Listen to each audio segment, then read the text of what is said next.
যে ব্যক্তি টাকা ধার করেন তাকে উত্তমর্ণ বলা হয়।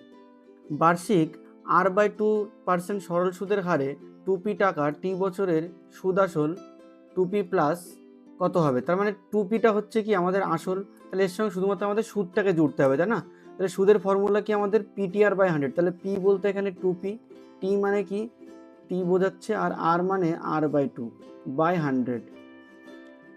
তাহলে 2 কেটে গেল, তাহলে পড়ে থাকবে PTR/100, এই শূন্যস্থানে বসবে। ঠিক আছে, 3 দাগেটা দেখো, বলছে 1 বছরের আসল ও সুদ আসলের অনুপাত 8:9।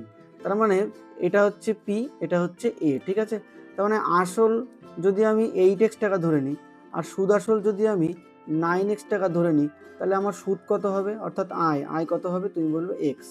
ফর্মুলা যদি আমরা ফেলি তাহলে আমরা পাবো যে আই এর জায়গায় আমরা x বসাবো, p এর জায়গায় আমরা বসাবো 8x, t এর জায়গায় 1 বছর, আর তাহলে বাই 100, তাহলে x কাটলো, তাহলে r সমান সমান দাঁড়াবে 100/8 ইজ ইকুয়াল টু 12.5%।